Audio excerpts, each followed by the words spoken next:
Welcome back, friends. Today, as we continue to study ancient China, we're going to be looking at a fascinating find discovered by archaeologists fairly recently called the Terracotta Army.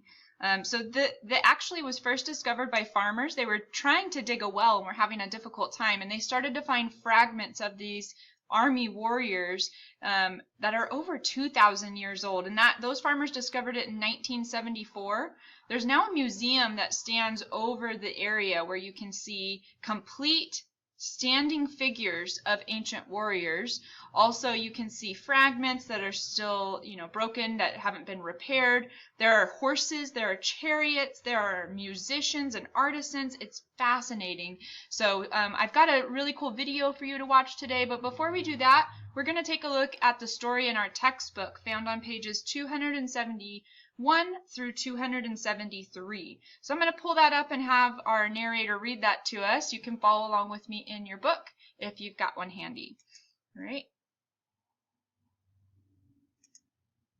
An emperor in this life and the next. This is a fictional account of events in the life of one of China's most important leaders, the Emperor Shi Huangdi. The first emperor, Shi Huangdi, peered through the window of his carriage. The sun was just rising that cold fall morning.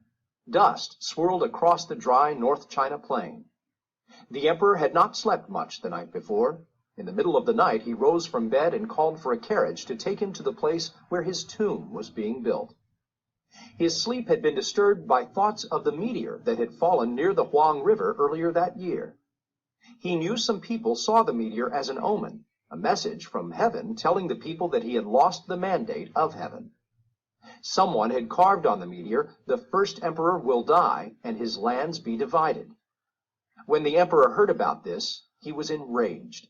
One of the emperor's advisors had described him as having the heart of a tiger or a wolf.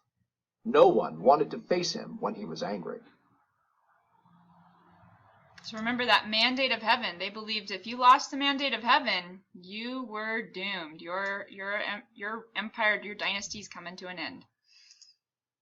He sent an official to find the person who had written the message. No one would confess, so the emperor executed all the people living near where the meteor had been found. Despite the fact that work had begun on the emperor's tomb, he clung to the hope that he would not die. After all, he was no ordinary man. He had done something no one had ever done before. He had united the warring kingdoms of China. Ending the conflict that had raged between these kingdoms for hundreds of years was no easy task. The emperor had been ruthless in battle, attacking one kingdom after another until he controlled them all. He wanted his descendants to rule his empire for 10,000 generations. He built a great wall to protect China from marauding nomads. He standardized weights, measures, and currency, so that a sack of rice in the kingdom of Qin weighed the same in yuan, a length of silk in Han measured the same in zhou, and a coin used in Ludong could also be used in Chu. The emperor felt that no man had accomplished so much. Perhaps he would also be the first man to find the secrets to immortality. He searched for herbs that could extend his life. He consulted with wise men who told him to move frequently between his palaces to avoid harmful spirits. Still, Shi Huangdi wanted to be prepared if death did find him. He should have a grand palace for his life in the spirit world. His entourage pulled up to the side of the tomb, and Shi Huangdi stepped out.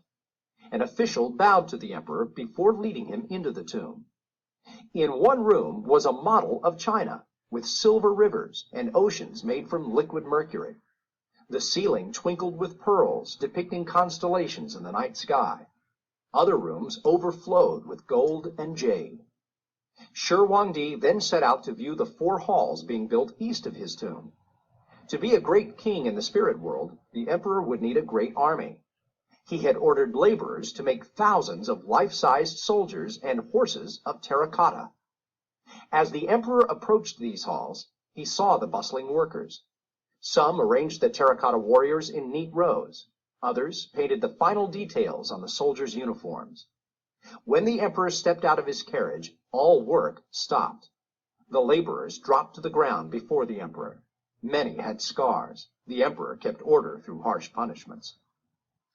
And it sounds like what historians believe is that the warriors were assembled through like an assembly line. One person would work on the head, one person might work on the clothing, so they would each have little details that they would work on. That's what historians believe. Let's finish off our story, page 273. Shi Huangdi scanned the rows of soldiers. Their faces were so lifelike. He felt if he called out, "Forward, march," they would all step forward. In death, these soldiers would be at his command. As he stepped back into his carriage, he glanced at the bowed heads of the workers. They looked so obedient, but he knew that he could not take any chances.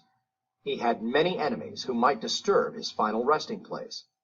He had already told his closest advisers that anyone who knew about the defenses of the tomb was to be buried alive at his death.